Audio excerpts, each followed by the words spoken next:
Hello and welcome to Pluribus Unum's Fireside Chats. Not as good as FDR's, but hey, it's something. Well, looks like Esor has sprung his questions upon me, so now I have to answer said questions for this episode. And until I hit another big subscriber milestone, let's say 5k subs, then I'll do another one. Or if not then by the 10-year anniversary, if I'm still doing this. With that out of the way, let's get right into the news. First, bad news coming from the Gaza aid flotilla, the Samud flotilla. It has announced that it is currently being under attack, and as always, every single news organization is like, it's under attack. By who? We'll never know. Because, explosions, drones, their radios have been jammed with ABBA music, and again, every single time that this has happened, they're always Israel doesn't get mentioned until fucking 15 million years into the article, even though literally Israel said, publicly, if they try to head back here, we're going to kill them. They just literally said this, and it's just guys, that's you can't admit that publicly. And Spain and a lot of other countries have joined into giving guidance to the Samud flotilla, and that's a good thing. I don't know if there's any particular news story at this particular moment, about what is happening, but we'll have to wait and see on that. Speaking of things we have to wait and see about, here's a news story that a lot of people got a little confused about, but I need to explain this. Okay, so the U.S. has pledged support for Argentina's economy, and a lot of people were a little confused by this when it was mentioned, because for multitude of reasons. One, Donald Trump campaigned on America first, and yet currently right now he is trying to bail out Argentina's economy, and also the fact that Javier Milei, he campaigned on no handouts, and he is also literally trying to take a federal handout by the United States federal government. Also pointing out the hypocrisy, because it's not just the hypocrisy in just those two statements, but also the fact that Milei's big thing is if we cut all these massive governmental spending programs, then the government will bounce back. And then literally, this is what happened. Immediately after these spending programs got bad, everything went to shit. Then there was a brief bump, and now everything's back to shit. So yeah, shock of all shocks, anarcho-capitalism is literally not working. Literally, it's just funny. It's just they're ANCAPs, it'll work. And it's just here is the first man who has been elected a leader of a country that has actually openly said he is trying to run an anarcho-capitalist state, and he is literally failing. Just unequivocal failure. And one weird thing that a lot of people are trying to do is they're trying to shit on the Peronists. It's literally just man, if they wanted a government that doesn't know how to run a fucking economy and be corrupt, why not just elect the Peronists? It's dude, the Peronists would have done better on this. Dude, it's stupid. It's Nestor Kirchner and Christina Kirchner, their economies did good. What are you talking about? Alberto Fernandez, his is a failure because he wasn't that left wing of he wasn't a Kirchnerist. He was a Peronist. He was a federal Peronist. He was a more right wing Peronist. That was the issue. Nestor Kirchner, he bounced the economy back after the failure of Menem. But again, a lot of people were somehow confused. Oh, why is this happening? It's guys, this was literally the plan. You guys do you not remember this? This was literally the plan. Literally, Javier Milei ran his platform on, we need to remove the central bank of Argentina and then and then make the Argentina a country that uses the American dollar. So literally, he just wanted to scapegoat, literally every single one of these right-wing, Latin American leaders, they want to sell out their country to America. That's what they want to do. Javier Milei was just the only one who was just openly admitting that is what he wanted to do. And the reason why the United States is bailing them out is specifically because they need to show people this quote-unquote works. That's what they need to do. Because here's the thing, with this going on, there are elections coming up, and Javier Milei is about to blow it because these are just so bad. The economy is just so bad. This was, the whole reason why Javier Milei was even elected was because here's what happened. There were multitude of candidates running. And the only main candidates that were seen as viable, victorious, were the right-wing candidates that were running on, let's do things that the right-wing governments of the past did, which they're we don't like that.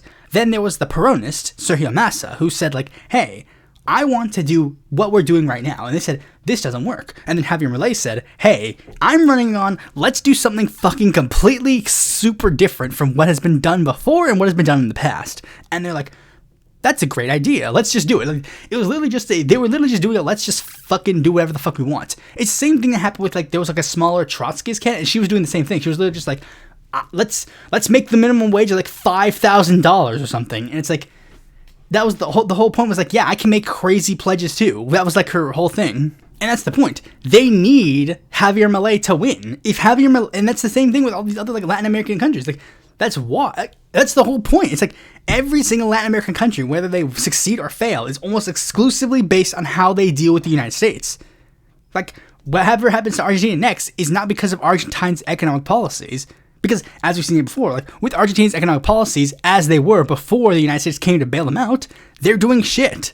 But now the U.S. is going to bail them out, they're going to, quote-unquote, possibly get, like, a bump. Meanwhile, a country like Cuba will never be able to know if Cuba's economic model worked or didn't work, because the whole time they had to face sanctions from the United States. Want it to happen, like the United States, lift every sanction on every single Latin American country and see how they work. We could just see it objectively, and that's the big problem. It's like that's the biggest issue. We'll never be able to know fully. Like, I guess even to an extent, like some ANCAPs might even go like, yeah, then we'll never be able to understand it. Because like surely, I guess technically they'll even be like, oh, ANCAP, it's not ANCAP because Javier Milei is still president. It's like, well, it's like, what's the point? But it's just fucking like just so stupid that we're even going to still have this debate where people are going to somehow try to like have this debate about like, oh, you see, actually, there's no proof socialist country. Every time a socialist country's been tried, it's always failed. And it's like every single Latin American left-wing country that hasn't had sanctions of the United States has prospered. Literally every single one of them. Venezuela prospered before the United States put sanctions on them. Lula did a pretty good job when he was president. He implemented a lot of socialistic policies. Mexico, despite the U.S.'s media's like BS about it, it's like they're doing great. They seem to be doing a lot of fine. But yeah, let's just move on to the next story, because let's move from one stupid thing to another. Apparently, Tylenol causes... Yeah, sure, this is definitely not going to lead to any problems. Definitely a lot of pregnant women aren't going to stop taking, like, pain medications that they need to, like, function properly in society. And every single health organization is literally explicitly saying, like, that's not true. Literally just, this is complete lies. And Donald Trump doesn't care. He just says whatever the fuck he wants because he wants to distract everybody from the Epstein list. So he'll just say literally anything at this point. And it's even got to the point where, like, apparently they're, like, finding, like, a fake Tylenol Twitter page that is just openly said, like, don't take Tylenol when pregnant. And every conservative is like, whoa, what an interesting thing. Now when it's Donald Trump, when he's... And it's like, fucking shut up. Shut up. These are the dumbest people in the earth. With more insane statements coming out, where, like, apparently RFK Jr. is going to try and put autistic children in, like, the vaccine, like, injury lists, to which many people are quick to point out, yeah, don't put anybody who has autism on any list. Like, literally, the second you're putting people with, like, mental disorders on the list, it's like, it's like, beep, beep, beep, hello, ring, ding, ding, ding, ding, ding, alarm bells, beep, beep, beep. Like, it's insane. And it's the thing, literally, just everybody just makes shit up and then, like, doesn't, like, even remotely tie into the facts. Like, people be like, oh, notice how there's a lot of people being diagnosed with autism nowadays. It's like, huh. Did you ever stop to consider that perhaps maybe more people are learning about autism and, like, getting properly This is the thing. It's never that people are like, oh, we've gotten more information and we're more easily able to diagnose people with autism. It's always, it just magically starts happening more, which is just not true. Same with almost every mental disorder, mental disability, and literally everything else. It's the same thing with trans people. It's the same thing with, like, people with left-handedness. It's like, it's not that they just magically start appearing out of nowhere. It's that they've always been there, and we just now have the ability to actually comprehend what it is. What used to be considered a gay guy who liked wearing pink a lot is now probably a transgender woman. A person who used to, like, oh, you like, we used to beat, like, left-handedness out of children, and now we're like, hey, let's stop doing that. And now magically left-handedness has grown massively. It's literally the graph. The graph literally shows like a massive spike in left-handedness, and then it immediately plateaus because it's like, yeah, after we stopped beating children out of writing with their left hand because it was ungodly, now people can write with their left hand and be free.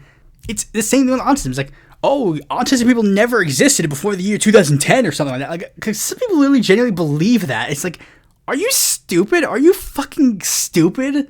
I've made this reference before, but there are like literally like 1,500 like fucking like cartoons or like TV shows from like the 70s, 80s, or otherwise that literally make the same joke about like a guy who's like in his like 40s. He has trains in his house and he like doesn't have any girlfriends. He doesn't interact with people, doesn't talk with people. It's like, I wonder what this guy might have had. But yeah, we live in a world run by insane people, and it's really depressing. Anyways, let's move on to the next story. So one of the few social media sites that might have possibly not had as much government oversight is now going to have government oversight because TikTok's algorithm will now be overseen by Oracle in the US after sales is completed.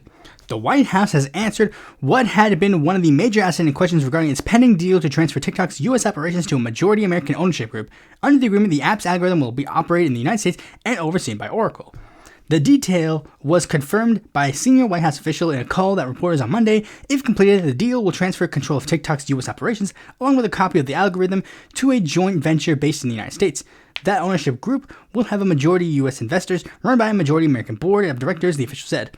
Oracle and private equity firm Silver Lane will be among those investors, along with the U.S. and global firms who are already invested in TikTok's parent company ByteDance, and a number of new investors. President Donald Trump said on Sunday that tech and media leaders Michael Dell and Lachlan and Rupert Murdoch may also be part of the new ownership group.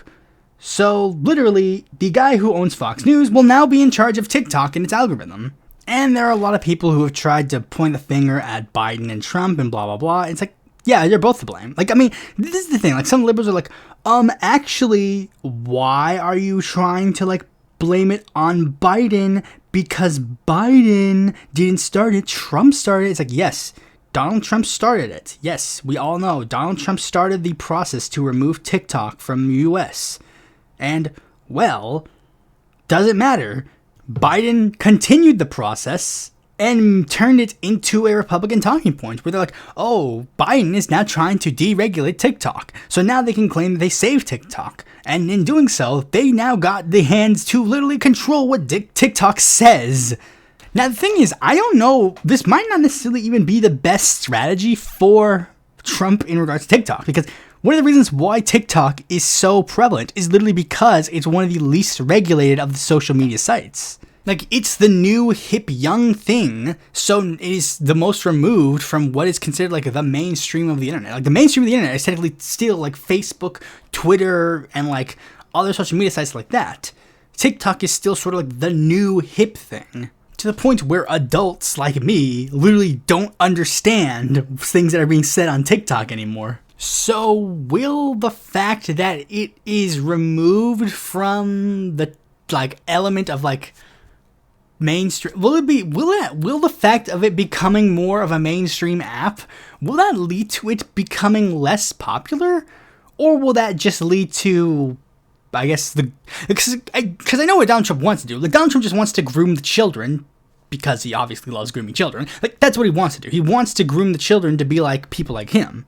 He wants to turn the TikTok algorithm to go from something that like gives like super pro-Palestine stuff into like being pro-Donald Trump stuff. Because TikTok is currently like a weird hodgepodge of like, literally like some of the most fringe, small things that you could possibly imagine in regards to like online discourse. Because again, it's so removed from like that stuff, and it's also, you know, because it's a app that was formed by the Chinese government. Some people argue like, oh, was it like an intentional psyop to like make children like anti-American or whatever? But like, you know, whatever. That's beside the point.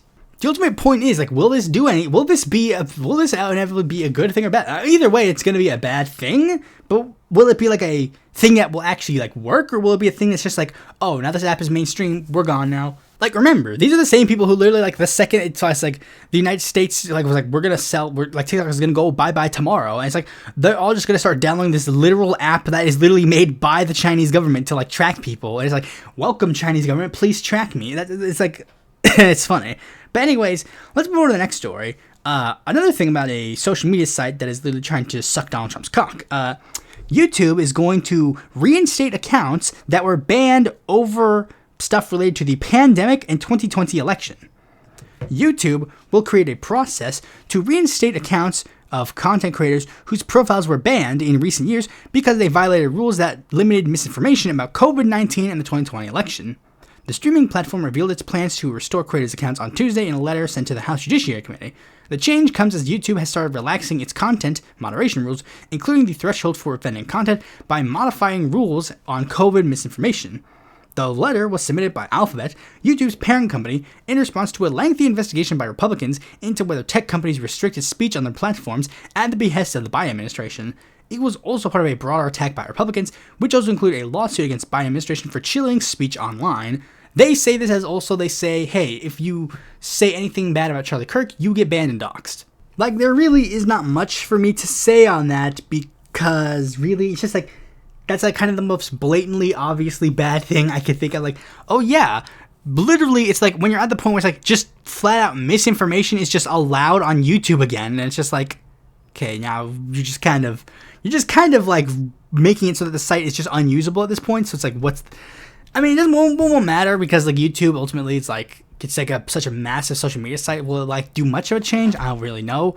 We'll have to wait and see on that.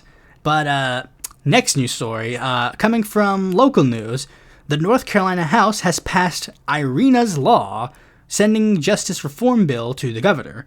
So for those who don't remember, you should remember I did it I covered it a little bit in my last week's Fireside chats where I did the whole drama. But like there's a bill called Iryna's Law, which passed 81-31 by a bipartisan veto-proof majority, which is a bill that is named after Iryna Zarutska, a 23-year-old Ukrainian refugee who was stabbed to death in the Charlotte light rail train last month in an attack that sparked outrage nationwide. But one of the big things when I first heard this, the first thing I want to know is what's in the bill? Like, what's in the bill? Because, like, one of the big things that a lot of people like to say is, like, oh, like, it's, like, tough on crime. But, like, let's actually look at the bill. Like, here are some of the key provisions, according to this news site, about what is in Iryna's Law. 1. Ending cashless bail. Certain defendants will no longer be released on a mere written promise to appear in court. Stricter rules for violent offenders. Creates a new violent offense category requiring secured bond or house arrest with GPS monitoring for first-time offenders under parental release, and mandatory house arrest with monitoring for second-time offenders. For defendants with 3 or more convictions in the past 10 years, violent or not, judges must impose a secured bond or electronic monitoring. Restricting judicial loopholes reduces magistrates' and judges' discretion that has allowed for violent or repeat offenders to walk free before trial. Mandatory mental health evaluations. Judicial officers must order an evaluation if a defendant is charged with a violent offense and has been involuntarily committed within the past 3 years, or if credible evidence shows a current mental health crisis. If medical professionals determine the defendant poses a danger, involuntary commitment proceedings must begin before pretrial release conditions are set. And death penalty reforms. Restoring enforcement by requiring appeals to be heard within 2 years, resolving older appeals with 1 year, and holding hearings in the county of conviction and adding an aggravated factor for capital felonies committed against victims using public transportation. I mean, I guess I don't know if this is a hot take or not, but like, there really isn't that much wrong with the bill. Like, I mean, I guess it's just because, like, I don't know if just North Carolina is just a bit more moderate in regards to a lot of its like policies, but it's just like, there isn't that much wrong with it. But like, I mean, except for like the cashless bail part, because I think that just bail in general should probably be gotten away of, because the fact that we have a system where it's like if you can pay, you can get out of jail, then it's just like, well, that's fucking stupid. It's just ultimately like a class, ultimately a big class divide in regards to that, and the fact that it basically pushes for enforcement of the death penalty, which I'm not a fan of the death penalty, period. Aside from those 2 things, the other 3 things in there aren't really particularly that bad. Like, I mean, one of them is literally like mental health evaluations, and, mental health is a very serious problem in regards to a lot of like crime things. So it's like, you should probably, I'm not necessarily opposed to the idea of like, helping like strengthen like mental health facilities and other stuff. Like there should just be like there should have been more about like to of course address things like poverty and mental health issues. But aside from that, the bill is like not particularly that bad. Now let's move on to the last news story, and it's about copyright again. So Disney is breaking copyright law. Disney is currently facing a lawsuit after enforcing rights to Mickey Mouse in the public domain. Disney is continuing to enforce its intellectual property rights on the characters in Steamboat Willie, the first animated short to depict Mickey Mouse that entered the public domain last year. Personal injury lawyer firm Morgan & Morgan intends to push a nationwide advertising campaign featuring the character, but it was met with resistance by Disney's legal team. It has filed a lawsuit seeking a court order that the commercial doesn't violate any of Disney's rights. Filing follows Disney in July suing a jewelry company whose product designs incorporate Steamboat Willie's Mickey Mouse. Though it appears as if it is trying to pass off the merchandise as coming from the entertainment giant, Disney still retains copyrights for later iterations of the characters, as well as trademarks which vastly limit exploitation from the competitors. So again, Disney is explicitly trying to get away with copy fraud, which is the false copyright claim by an individual or institution with content that is in the public domain. Steamboat Willie is in the public domain, and you cannot, like, Disney has no law, like, they have no right. Again, I can legally post, it doesn't matter, it literally doesn't fucking matter, it literally does not matter, like, both of these situations do not matter. They don't own Steamboat Willie. Morgan & Morgan can put that commercial out, whatever. That company is allowed to sell all the jewelry of that Mickey Mouse ever, period. There is no legal recourse. If this isn't an open and shut case that Disney has to pay these people, then it's just, again, ultimately a thing that shows that copyright is just fucking bullshit. Section 506C of the United States copyright law says here, fraudulent copyright notice. Any person who, with fraudulent intent, places on any article a notice of copyright or words of the same purport that such person knows to be false, or who, with fraudulent intent, publicly distributes or imports for public distribution any article bearing such notice or words that such person knows to be false, shall be fined not more than $2,500. And then 506E, false representation. Any person who knowingly makes a false representation of a material fact in the application for copyright registration provided by Section 409 or in any written statement filed in connection with the application shall be fined not more than $2,500. Disney has no legal right over Steamboat Willie. It's over. They have no legal right over Steamboat Willie. But they're still going to fight for it because they don't want to let go. They don't want to let go. They don't want to let go. But they have no legal recourse. So my fucking thing in the fucking copyright is worthless video is literally 100% valid. It's like I literally played the first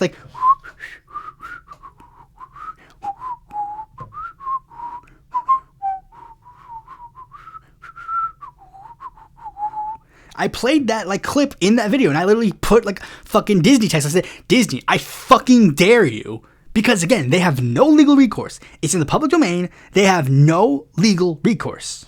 But of course, Disney's the fucking biggest media conglomerate in the history of the world. So, of course, they're gonna use all the money in their power to get through every single fucking legal loophole they can. And again, maybe we should just get rid of IP if it's just not going to be even used in the way that it's supposed to be used. It's what's the fucking point?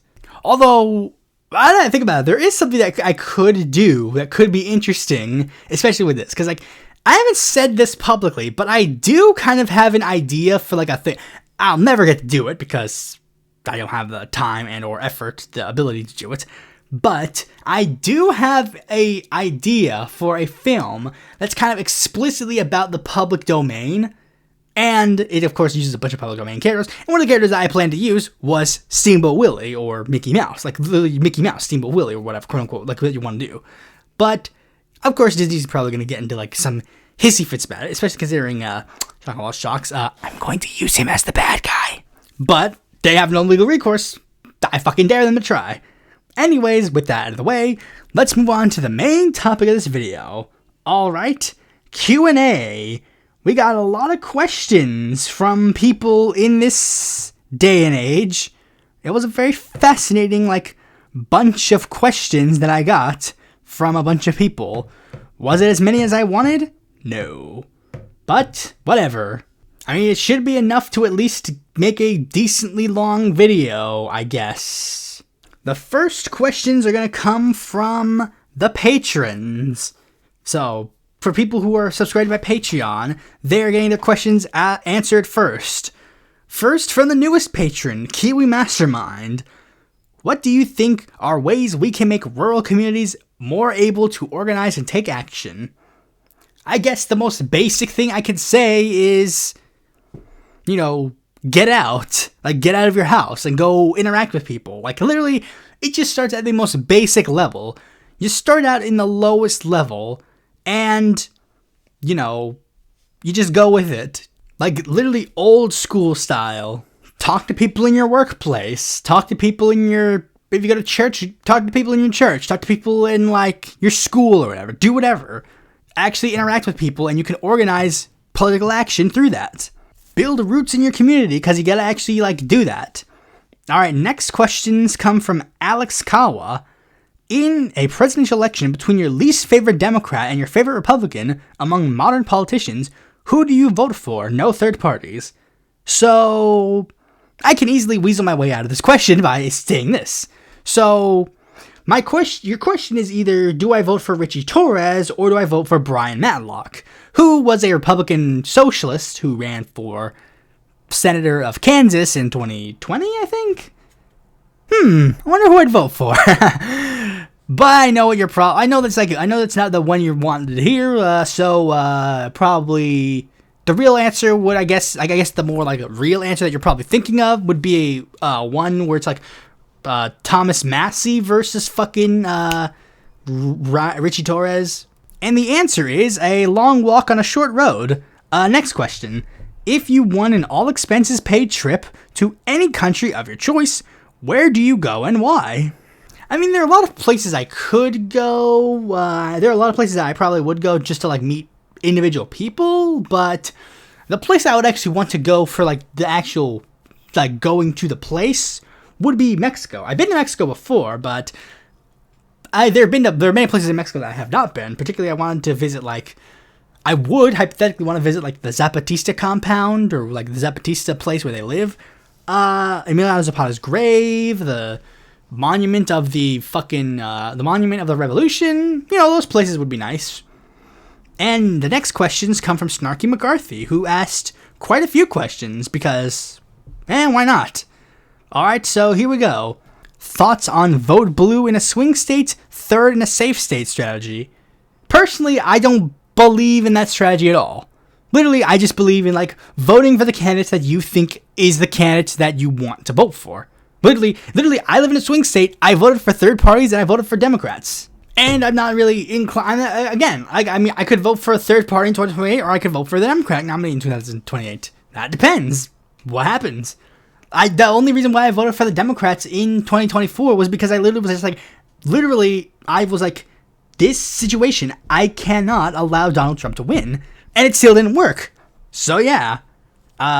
Single transferable vote or approval for multi-winner elections. For a multi-winner election, approval voting just kind of makes the most sense, I guess. Literally, it's if it's a seat, if it's a seat that literally just multiple people win, I don't really see any reason why an approval voting probably isn't the best strategy for that specific seat. Voting systems that you like that aren't ranked choice. None. I mean, ranked choice voting is probably the one that makes the most sense just logistically, in my mind. I've said it before and I said it again.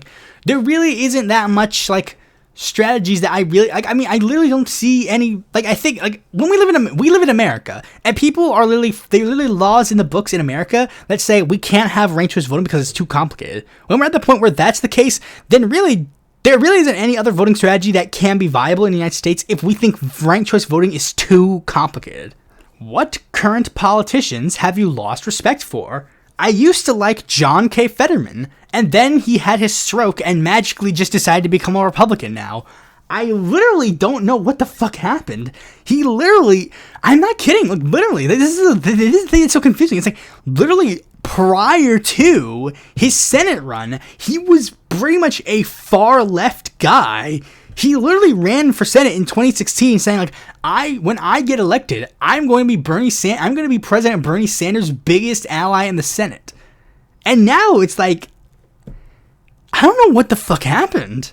Literally, it has to be the stroke. I can't, even in the sense of I mean, I guess technically it can't be the case, but like Christian Cinema did the same thing. It's like, what are you? No, she didn't even do the same thing. She's like, she didn't change at all, but she just had a stupid strategy, and everyone's just like, what is going on? This strategy doesn't even make any sense.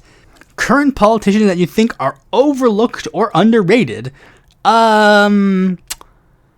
I mean, I guess technically the candidate that I would say is probably the most overlooked and underrated is Chuy Garcia. Most people don't look at Chuy Garcia because Chuy Garcia is kind of like just like a background like normie-ish Dem, but he has a lot more like actual good votes than you'd give him credit for. Like they're like votes where it's just like, vote to recognize. I mean, it wasn't a recognition of Palestine as a state vote or something like that. It was something related to Palestine, but I don't remember what specifically it was. But it was like literally just like, wow, he was like one of like 10 people who voted against it, and like it's like, wow, that's actually like a. It's actually like a thing. It couldn't have been a like recognized Palestine as a state thing, but like you get my point. It's like the squad is like ones that you would obviously expect to vote against it or for it, and then Chuy Garcia was also there. It's like that's kind of cool. Political terms you think are oxymoronic: anti-establishment right. Like literally, I just do not believe that the term anti-establishment right or like. I guess no, they would just be anti-establishment. I don't think those terms, like I mean, aside from like obvious ones of like the fucking like stupid Paul Comp ball ones, I really don't think that anti-establishment right is a term that just makes sense. Literally, it's just like, if you are anti-establishment, you can't be right-wing, because your whole viewpoint, your whole ideology is that you are in favor of the established status quo or you want to regress to a previous state of the world. You ultimately believe, like, because, like, the biggest divide is, like, you know, because many people want to, like, identify the terms right and left in different ways, but really the true terms to way to divide right and left is that a left-winger believes that social hierarchy and established social order is bad, and the right wing thinks established social hierarchies and established social order are good. And as such, you have to support the establishment because the establishment is the current social order, the current status quo. And even if you believe in like regressing, you want to regress to a previous status quo. You want to regress to a previous state of mind where people had more power, like where the establishment had more power. Then it's just like, you can't be anti-establishment. What type of socialist are you? If I had to give myself like an actual like label of socialism, and I know this is like kind of like a cop-out one, but it would be socialist of the 21st century. Like, I believe that the Latin American like style of socialism, you know, like Hugo Chavez, Rafael Correa, Lula, Morales, you know, all like ultimately I believe that their models are like the best ways that a socialist society, or at least a socialist government, has been run, at least the closest that has been to that. And, that kind of stuff. Fan of Kshama Sawant or Trotskyism. At one point, I was a fan of Kshama Sawant. Then in 2024, she basically ran, like, a strategy of explicitly trying to make Trump win. Like, that was, like she just unequivocally just said that was her plan. Like, she wanted Trump to win. And, like, also, like, forcing all these people to, like, we're going to spend our hard-earned money to make sure that she stays in the city council, and then immediately deciding that she's going to not run for re-election in the city council, spending all this time building up socialist alternative as a viable left-wing alternative in the state, and then throwing it all away to build a brand new movement out of nowhere. Like, I mean, she just, at this point, she kind of just feels like, she just kind of like rubs me as like a lefty, that like one of those like lefties that's just like, all you want to do is complain. That's all you want to do. Like, I mean, she used to be like, at least like I mean, literally, I literally said like, oh, we could at least listen to her criticism because like she actually did manage to do like the third party win leftism, but she's not even around anymore for that. So it's like she could have even ran as like a city councilwoman to her congressional seat. I don't know. I don't know. I don't know. Trotskyism is a bit more of a mixed bag because it's like, I guess Trotsky had like some valid criticisms of Stalin, obviously. You know, he's like, hey, Stalin's an authoritarian dictator. And it's like, but yeah, it's not really like a big, like, oh, wow, you're so smart. You're so smart, dude. But then Trotskyism also somehow led to neoconservatism. So it's like, okay. Is Minnesota the spiritual successor to progressive era Wisconsin? Technically, wouldn't Minnesota be more of a successor to like the previous state like of Minnesota? Because Minnesota's already had like that trend of like center-left politics ever since like the Farmer Labor Party. So it's like Minnesota would be a successor to itself, would it not? I get what you're trying to say, and maybe that would be true to an extent, but yeah. Is the inevitable collapse of the American empire a net positive? I don't know. For us, probably not. We'd all probably suffer and die. But, for the world, maybe the rest of the world will do fine. Should the DSA just become their own political party or partner with other third parties?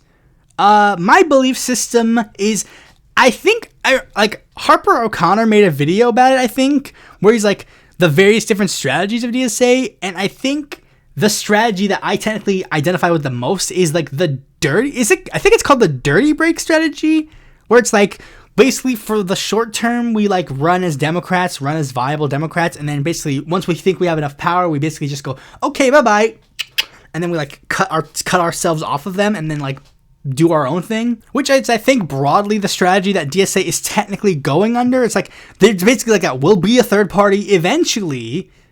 And, I mean, as weird as it has to say, I just gotta be real. I've said this before in a previous podcast. I'm like, ultimately, if you are a leftist who is of the belief system of, like, democratic centralism or whatever, and you believe systems like, we have the vote, we hold the vote, and whoever has the most people on this vote, we all just jump on that trend and go along with that. If that's your plan, if that's your strategy, then technically DSA is already won. DSA is the largest left-wing organization in America. There's really no other contest. So ultimately, joining in your little, like, small, like, sect of group of people really doesn't make a difference. Ultimately, it's better if you all just join DSA and just become separate caucuses within DSA. Alternatively, should the DSA run their own ballot line in uncontested elections, preferably against Dems? I mean, yeah, I wouldn't necessarily oppose that idea. Like, at the very least, occasionally run, like, a candidate that isn't, like, 100% affiliated with the Dems. Like, build the infrastructure. Like, you gotta at least actually build the infrastructure to possibly, like, get the infrastructure to become a viable third party. Like, I mean, occasionally, New York is a place that you could really do that. Like, just have the New York DSA just form a separate party called, like, the DSA, like, or, like, just the Socialist Party or whatever, and just run, like, ballots and, like, some uncontested seats down the ballot. Like, if there's, like Richie Torres and, like, other people, like, down the ballot, like, they literally ran unopposed for a majority of times. Why not just have a DSA person just say, I'm just going to run a candidacy against him and maybe get the Working Families Party endorsement? Like, why not? Jabari Brisport, like, ran as a Green Party candidate and then joined DSA and then joined the Democrats and then, like, basically got, like, I don't know if he got the Green endorsement in that election, but, like, he basically, like, just do stuff like that. Why not? Is another global gaming industry crash on the horizon? I'm not necessarily sure. I know that there's a lot of criticism within the gaming industry right now that a lot of people are just, like, it's just really hitting to a point where people are, like, really, really pissed at the gaming industry now. But I'm not sure if we're at the point where it's, like, going to reach the level of, like, a gaming industry crash. It could also be because, like, we're at the point where, like, we literally don't have any other options. Like, if the gaming industry crashes, it just crashes. There's nothing there to save it. Like, I mean, when E.T. crashed, when E.T. and Atari crashed the gaming industry in, like, 1983, literally, it's just, like, we had other things to do. We could watch TV. We could play outside. But nowadays, we don't have any of those things anymore. So literally, if the gaming industry crashes, there is nothing that can save it, or nothing that can save us. So we're just ultimately, it's with the media industry in general. We're just all kind of pacified with the gaming. We're just all pacified at this point. I mean, yeah, we might advocate. We might say things like, yeah, that's kind of fucked up that, like, this gaming industry is forcing us to, like, do this thing. But it's like, that thing's been in the rule books of the gaming industry for a long time. We're only just noticing it now because now we're at the point where the media industry is, like, forcing us to go digital all the way. We are pacified. It's the same thing, like, the reason why we're getting all these reboots, remakes, and all these other things. We're just pacified to the point where it's like, we'll take anything. Is China our savior? If not, what is? No, it is not. It might be part of the solution, but it's not going to be the solution. I guess technically it might be the solution on a sense on paper, but I would argue that it's just more of the general idea of multipolarity that would be the solution to the problem. I would argue that the best course of action would be if Latin America and Africa finally like got their shit together, because, you know, we've been fucking them over for a million years. You know, if they got their shit together and just like, yeah, we're just going to actually like, we're going to be in charge now. We know that you, and you, referring to America, Russia, and China, and, you know, I guess also to an extent, you're like, we know you guys desperately want our shit. So now, let's talk. But wait, we're supposed to like, you know, just invade your land. No. This time we're the ones who are talking about this. We're the bosses at this table now. Like, that's what I think ultimately would be the best solution for the world. Maybe if the Patria Grande in the United States of Africa finally became like things, then they could actually like build that infrastructure. Which is, it's kind of funny. It's like, I'm giving praise to Gaddafi to an extent. But like, yeah, maybe if that happened, maybe if there was a United States of Africa and the Patria Grande finally like officially became a thing, then yeah, maybe there would be like a thing. The closest thing that where is a solution would just be the fact that BRICS is just becoming way more prominent. So the United States and its economic control of the world is just not going to be as viable anymore. Which to an extent is good. Like, I just don't want a situation where we replace one autocratic regime with another. Greatest invention, and they suggested vaccines as a possible solution. So it's like, yeah, I guess vaccines. Vaccines are probably like a good one. Worst invention, vaccine patents, or just generally like patents in general, or like, I don't know, guns. I don't know, like just any invention that causes like direct harm or like indirect harm. Capitalism is an invention, is it not? Interesting. When have Americans not been their own worst enemy? I guess during the Great Depression, because, you know, they're like, hey, let's not elect losers and actually elect someone who wants to fix the problems in the world. You know, possibly that. Movie, TV show, book, video game that you find overrated, underrated. There are a lot of things that I find overrated in the media industry. I literally have never liked Harry Potter, ever. Even before J.K. Rowling became like a fucking fascist. I just always fucking hated that. You're not gonna like this. MLP. I tried watching the first episode and I'm just like, this is just a boring baby show for girls. And I stopped watching like a fourth of the way through. And it's just like, why do fucking adult men obsess over this? Most other young adult like stuff like the Hunger Games, I kind of was just like, I kind of just don't like it. And for video game, I guess I'll just say KOTOR, Knights of the Old Republic.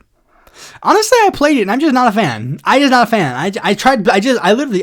just started like trying to play it again today and I'm just like, wow, this shit sucks. For the underrated question, I don't know, because I don't know what is popular or unpopular online at this moment. Like, I mean, it's very weird. I have like this weird thing where it's like, I'm both into like, I mean, I don't know anything necessarily in like the movie, TV show, book, or video game like eras that I'm less like just like that are particularly like underrated that I know of. Most underrated political commentator. There's this one guy called Pluribus Unum. I don't know. I just think he's kind of interesting. Any credit where credit's due on Joseph Stalin or the other post-Lenin Soviet leaders. I mean, if they had universal health care or like, that's one thing.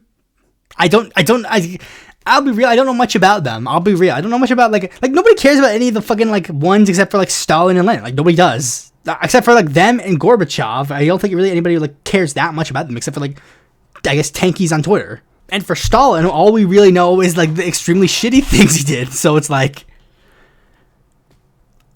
I don't know. I mean, I guess if they did do some things that like tried to like address like wealth inequality.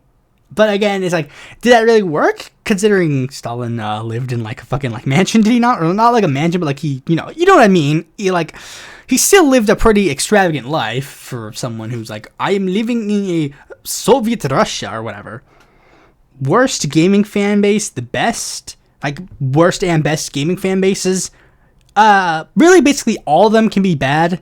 Like basically every fandom has like toxicity and every fandom has like good things. I don't really get involved with a lot of fan bases because, I just generally do not like the idea of like toxicity in a fandom. And it's just like, I just experience things on my own. Like, I mean, even when I just get into, like, newer things, I just kind of, like, I just don't interact with any of the fans. I literally just watch the thing and just experience it on my own. Why won't Bubsy the Bobcat stay dead? Because we live in a world where, like, you know, remakes, like we live in a media industry where, like, they are fresh out of ideas, so the best ideas that they have is to remake and re-release things that nobody likes. Because even if you do things, like, quote-unquote, ironically, it's just going to, like, ultimately, it's just gonna, like, even though Bubsy is literally known for being, like, a shitty video game franchise that nobody gives a shit about, they'll really, like, people will buy it because it's like, man, it's so funny. We like it ironically. So I haven't, like, gotten it. I don't really watch it. I mean, there have been, like, 15 million different remakes, and I just refuse to watch them because I'm just like, I have this, like, opinion, like, which is like, they're literally just trying to pacify me. That's literally what they're trying to do by releasing, like, oh yeah, remember the X-Men show from, like, the fucking, like, 90s? Why if we released it again? What if we released this show again? New season of this show. And it's just like, no, I don't want this. Like I mean, even shows that I love, I don't want it. Like, I people got mad at me when I said, like, fucking X-Men 93 is, like, not good. I will not watch it because I don't think it's gonna be a good idea. And they're like, but X-Men 93 is such a good thing. It's like, I love the X-Men show. It's like, yeah, if you're obsessed with a fucking 30-year-old show and you're like, I still need the fucking answers to that, it's like, that's a you problem. Get a life. Like, I'm sorry, get a fucking life. It's because, like, sometimes you get into a thing and it's only good because it's a, like, I mean, I guess I'll just give an example. Clone High, it's a show that I remember getting recommended to me because I watched, like, fucking, like, Rebel Taxi's, like, review of it, and, like, a couple other friends were like, yeah, that show, I heard about that show's pretty good. And it's like, okay, that's interesting, I'll check it out. And, like, it's a time capsule of, like, the fucking early 2000s, and it's like, cool, this was a really good show. It ended on a cliffhanger, but hey, this was a really good show, and I thought it was interesting. Then they made new seasons of it, and I've never seen the new seasons of it because it's not the point. You're making a modern day show. The point of the reason why Clone High was such a good thing for me was because it was a time capsule of the early 2000s and, like, the shitty, like, Degrassi type genre, like, teen dramas. They're a bunch of anime, and the whole reason why they were so cool were because, like, it was just a one season thing, and we haven't seen a remake of it since. Like, The Devil Was a Part-Timer, fucking Panty and Stocking with Garter Belts, and then they got, like, new seasons nowadays. It's like, oh, well, now literally the whole point of why those shows were interesting to me in the first place are just kind of gone. Although, granted, I might still check out Panty and Stocking with Garter Belt because I think that's actually, like, might be interesting. All the, yeah, that's, like, I know you might say, like, but that's just you literally just proving yourself. But, like, meh. Why no super thanks or one-time donation offer like Ko-fi and Buy Me a Coffee, etc.? Well, in order to do a super thanks, I have to submit myself to be part of the YouTube Partner Program, which I've made a podcast previously about how I don't want to do, but also because I just don't know if you guys would be interested in that. Like, I'm just saying, like, I mean, I've been on this channel for, like, fucking 7 years, and I got, like, 4 patrons. I mean, I really don't think, like, I've never seen, like, if I saw, like, a ton of people, like, clamoring, like, oh, why don't you get a Ko-fi, get a Ko-fi. It's like, okay, then maybe I'm gonna be interested in getting a Ko-fi, but, like, I've seen no person really, except for you in this one instance, that has even suggested that. I might make a poll for this video that might say, like, hey, would you be interested in me starting a Ko-fi page where you could get, like, a one-time donation? But, like, I even said, like, you could just do a one-time donation on my Patreon and just like, you can join my Patreon and then leave my Patreon at any point you want. It doesn't matter. I mean, it does matter to me because I want money, but, like, you can do that. But, you know, maybe I will, maybe I won't. I don't know. Favorite left-wing comedian. I don't know about any comedians that are explicitly left-wing. I guess George Carlin. George Carlin's, like, kind of the most, like, explicitly political comedian that I've seen. I mean, I guess aside from Jerry Dore, but, like, nobody likes him. Least bad religion. That's a very, very subjective question because, like, I think all religion is inherently bad. I think every single religion is inherently bad. But, like, what, like, in the sense of, like, what do you mean by, like, I mean, truly the least bad religions are the religions that nobody believes in. That's really ultimately the least bad religion. Like, Greek mythology, nobody cares about anymore because, like, nobody believes in Greek mythology anymore. So it's like, maybe they're the least bad. But, like, in the Western world, it's like really, it's just a matter of like the most bad. Like the most bad religion, really, in this state of age, to me, is Christianity. Like, we live in America. We live in a government that's run by Christian nationalists. So Christianity is the most bad religion. So the least bad religion would be like the religion that has like the least amount of followers in the United States, that has the least amount of pull in the United States. So it would literally just be like obscure religions, you know, like, again, Greek mythology, Egyptian mythology, or maybe even things like Jainism, by people that have no power or influence. Do you think we should be able to digitally rent video games, music, books, or TV episode seasons, among other types of media? I think they should be 100% free for everybody to watch. And if I were president of the United States, I would literally create a streaming service where you could watch literally every single thing for free. Culture should not be available to only those who can afford it, and information yearns to be free. So, yeah. Thoughts on the term unsympathetic victim? I think you are not being very subtle, but I guess that is a term that can be used in a lot of circumstances. What is something you think is good but not enjoyable? Things that are good should be enjoyable, so I don't think that there's really any. I don't really know what you'd be getting from this. Thoughts on this? A system where the essentials, housing, healthcare, education, food, water, energy, etc., are partially or fully subsidized, and the rest, luxuries like video games, art, work, or car decals, non-textbooks, etc., are not subsidized. Okay, suck them, calm down.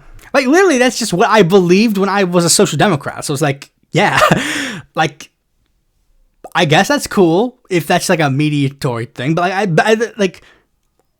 I guess. Ideal CEO to worker pay ratio, 0 to 100. Workers get everything, CEO is lucky if we let them have a chair. Would the Libertarian Party's views and policies on children/age of consent be worse than the Republicans if they were in power?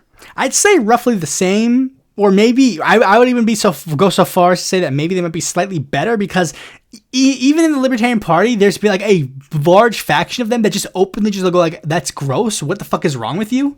Although, granted, the Libertarian Party did essentially endorse Trump in the most recent presidential election, so maybe it's literally just the same, like literally just the exact same policies. But I'm remembering like the controversy where Arvin Vohra literally compared gay people to pedophiles, not to make gay people look bad, but to make the other look good. And that led to a massive controversy within the Libertarian Party, which made many people who were in fucking power like, that's cringe and stupid. To put it in leftist terms, the Libertarian Party is theory, and Donald Trump is praxis. So take that what you will. Okay, so what is your take on antinatalism? For those who don't know, antinatalism is basically the belief system that giving birth or like creating life is in and of itself an evil act, because you subjugate to the people who are created by your, fucking, that like you subject them to every single painful thing that they will go through in their life. I mean, it's stupid because it's just like, that's just life. I mean, that's just life. I'm sorry, that's just life.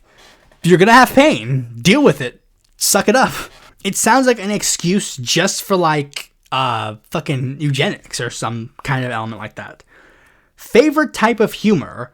I'm a bit of an edgelord, so I do like me a little bit of dark humor. But I like humor that's like kind of like a traditional like no humor, like like anti-humor, or like just like dark humor, anti-humor, like sarcastic humor. I guess a term you could use is like irony. I really like irony and like a lot of ironic stuff, which is I guess probably why I was a bit more noticeable to understand like what the fucking like elements of like the alt-right and like the NAFO people or like the anarcho-NATOist people, like when they use like irony to basically like and meta-irony and stuff to like express like their actual legitimate political views, because I'm able to see that. I understand it to an extent.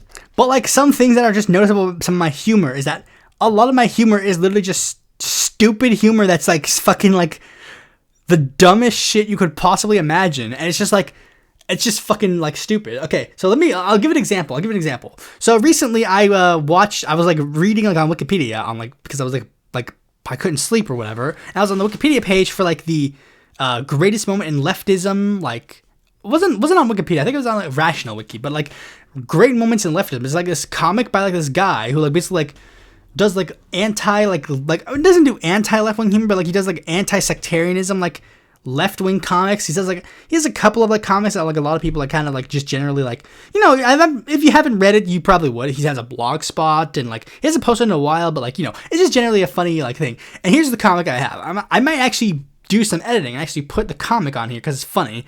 Okay, so it says right on one page, note, a left unity coalition has seized control of the unfunny, sectarian, and probably anti-communist ultra-left comic strip, Great Moments in Leftism. It will continue as a comic about the left, but without the nihilistic, offensive, and demoralizing humor. Without further ado, Great Moments in Leftism. New and approved. I joined the Workers' World Party. Great. The end. And literally, I read that, and I just started laughing hysterically. I literally was barely able to breathe because I was laughing so hard.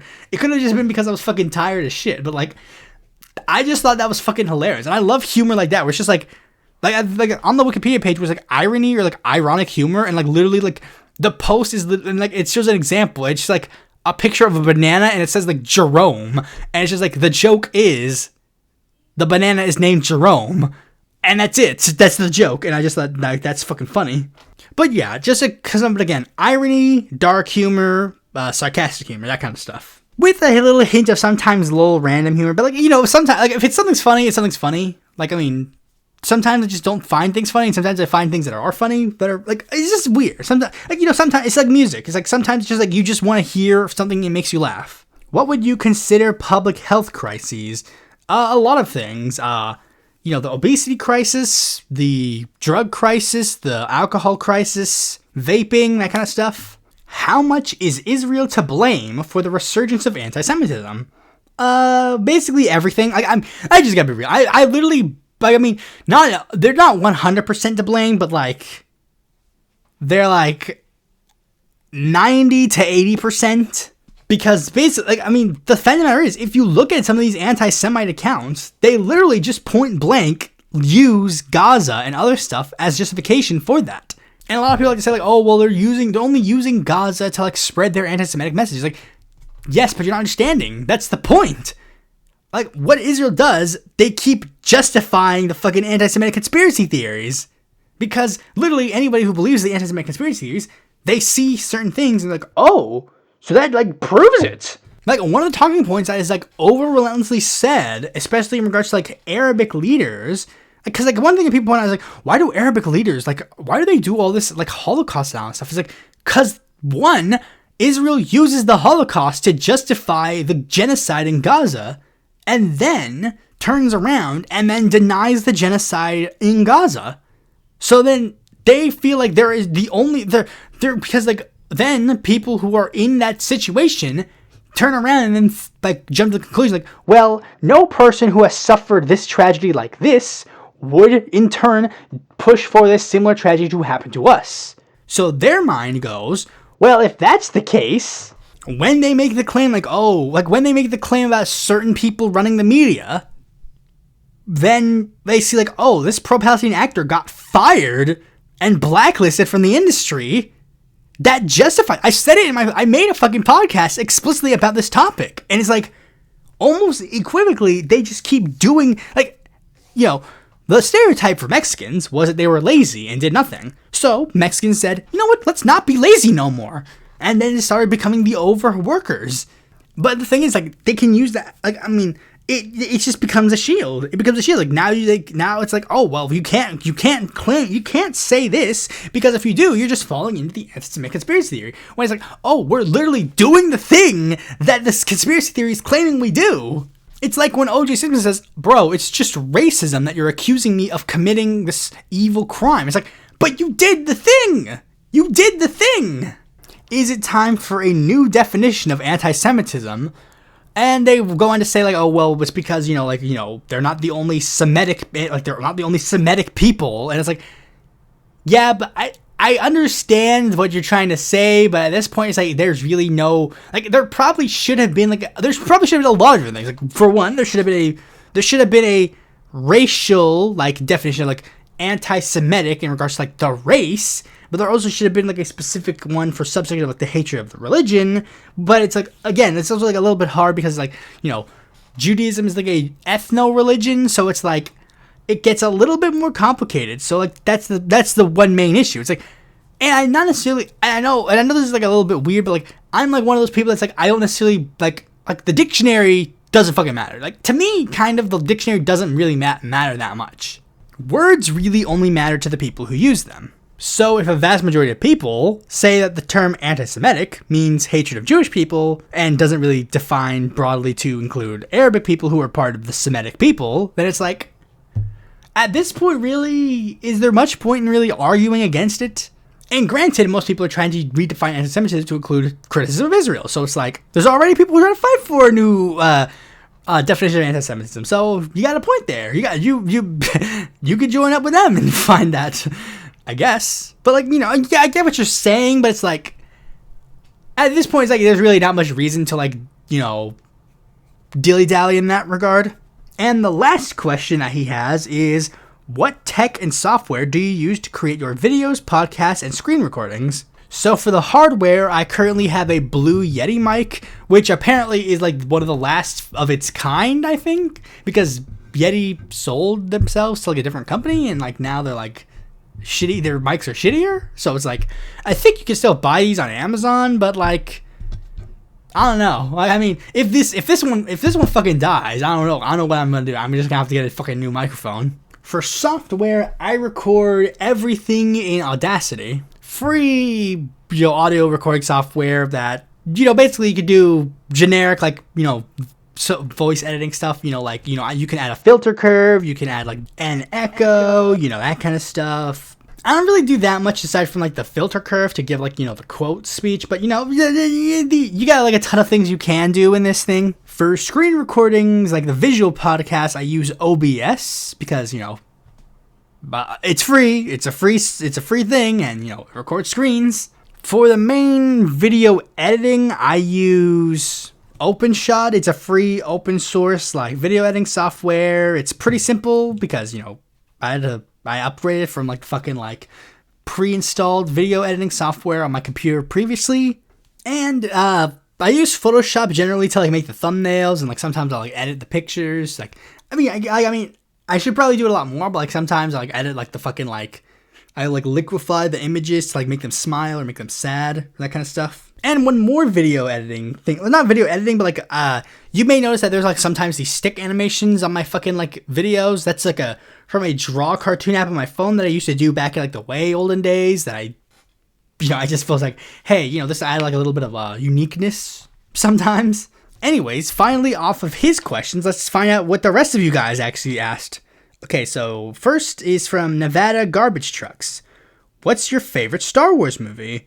I'll actually do you one better. I'm going to actually give you like my rankings of all the Star Wars films that I've seen from worst to best. So worst is Rise of Skywalker. Then above that is Attack of the Clones. Above that is the Clone Wars movie. Then above that is Phantom Menace. Then above that is Revenge of the Sith. Above that is The Force Awakens, I think. Above that is A New Hope. Above that is The Last Jedi. Above that is Empire Strikes Back. And last, but certainly the best, my favorite Star Wars film is Return of the Jedi. Universo and Void asks, how do you think we can ever move on from the Trump era? Unfortunately, it seems that the first likelihood of the Trump era ending is I thought that we would move past it in 2024 after he lost that election, but it seems that I'm not because I ultimately I know what's gonna happen. Like ultimately, even if Donald Trump finally, even if he actually concedes power in the next election, he will still maintain control of the Republican Party for the rest of his life. He'll become like he'll either run directly for the chairmanship of the party, or he'll like become like a figurehead chair of the party. And ultimately, for however long that is, we'll still be in the Trump era. It will only be after Donald Trump, you know, that we might be able to move past him. And it's just like, I don't know how we can't. I mean, that's just how it is, technically. That's just how it is. I mean, it's not necessarily that unheard of in U.S. history. I mean, The only way they could really move on from the Roosevelt era of the Democratic Party was after Roosevelt died, so it was like, that just kind of seems to be how it is for certain people. Why Donald Trump of all fucking people gets to have his own fucking political era is just ludicrous to me, so I don't know. Next question is from Hake, who says, would you rather have snake for a tongue or lobster hands? I guess lobster hands, I don't know. Next is a couple of questions by Kevin Kopach, who says, favorite current third U.S. political party? I mean, I guess de facto it has to go to the Working Families Party, even though I don't really like the Working Families Party that much. Because I guess they're like the only third party that's actually getting things done. Favorite current Republican governor? I mean, they all suck, but I guess Phil Scott sucks the least. Have you ever thought about writing a book? I did think about possibly writing a book, not necessarily a narrative book. I mean, I guess I have a lot of ideas. I think my ideas are more like in the media landscape and other aspects, but not necessarily book. But I did think about like making like, if I ever actually started to do merchandise, I might actually like release like a fucking like political manifesto of like my ideology or whatever. It would just be like ideas of like what I believe are like some good ideas of my fucking political philosophy. Do you plan on running for Congress? No. I thought about it like in the abstract, but I will not run. I do not think that I will be able to succeed if I did win, I would lose in fucking the next term, which would be fine. I'd be fine with it, but you know, I just don't think it's possible. I mean, maybe if I'm in a more financially stable situation, I might maybe try, but I don't think I'll be able to do it. If you leave your YouTube job, what would you probably likely do? Die? But no, for real, something boring, you know, just like a generic, like fucking like normal work. Do any family members watch/enjoy videos? I've shown some of my videos, but not all of them. Or if they've seen a lot more, then things are bad. But they've watched, they know of its existence, but I don't know how much they've seen. I don't know if they enjoy it. Next is Abiodun Suleiman. What was the last presidential election where you'd consider voting for the Republican candidate? Now, that's a very interesting question, not necessarily because, like, I mean, it's an interesting question in general, but, like, I guess that has to beg the question, what specifically do you mean by that?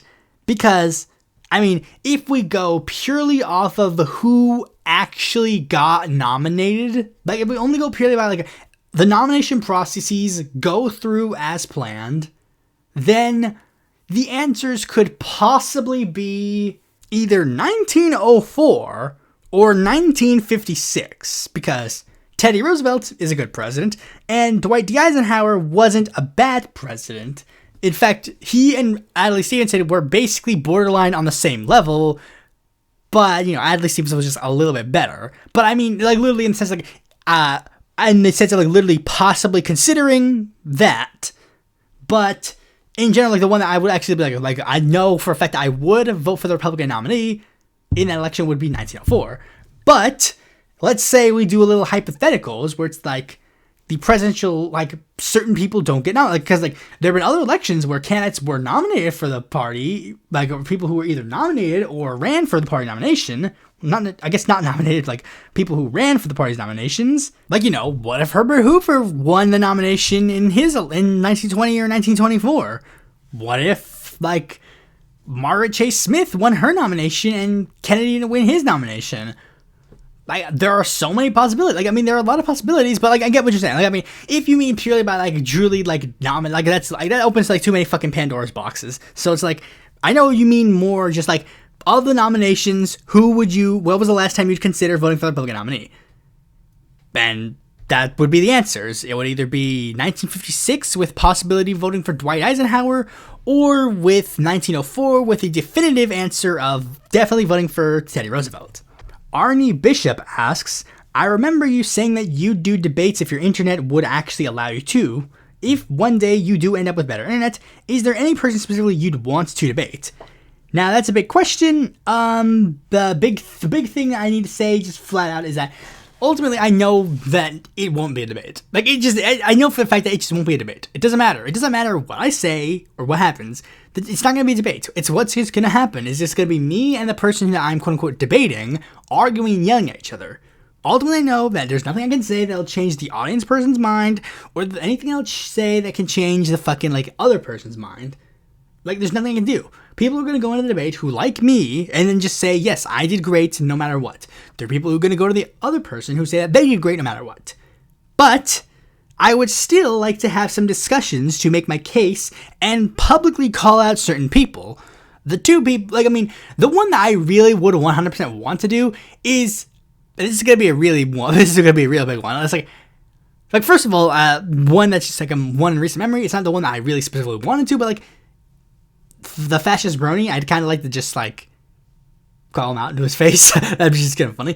But like the one that I really, really, really, really would want to actually like do that and call out to their face publicly and call them out just for a large audience to see would be JJ McCullough.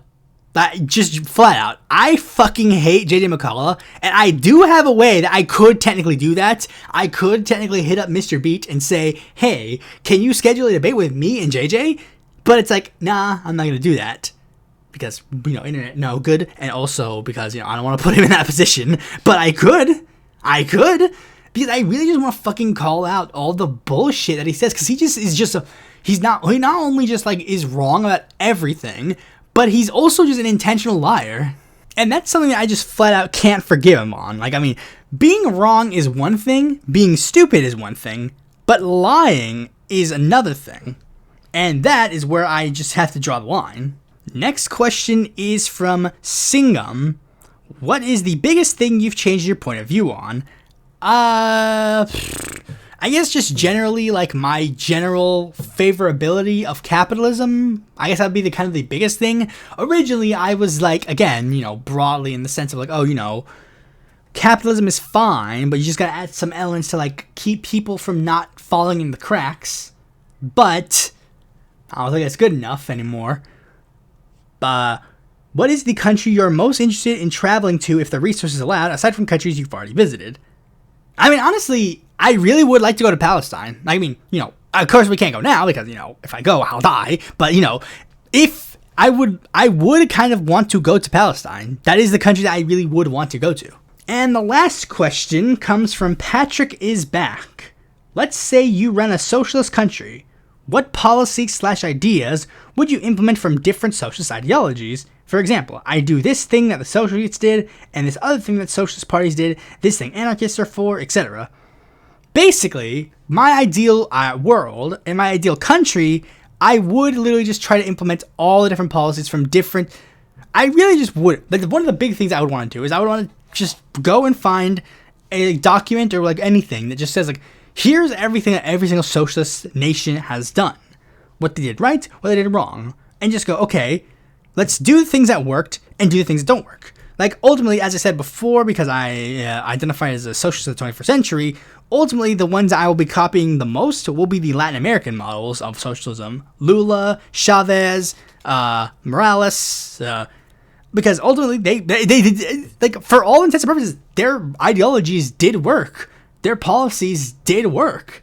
It did work. And more just like, I would be interested in like seeing like stuff like Project Cybersyn and seeing how that would work. But generally, I just think like I would just mostly copy like the Latin American socialist model. Not to say that there aren't other socialist models around the world that I wouldn't at least like look into. Like, for example, even if it is just to say let's not do that. It's like for all intents and purposes, I just gotta say it. China really fucked up with the fucking like 5 pest policy. So I just go, hey, I will not do that. That policy didn't turn out the best, so let's not do that.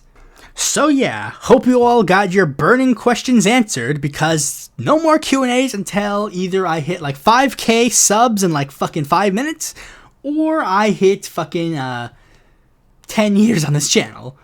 So yeah, that's pretty much all I gotta say. Thanks for watching this video. Be sure to like, comment, share, subscribe, and click the bell to notify if a video of mine comes out. And if you want more content from me, consider supporting me on Patreon.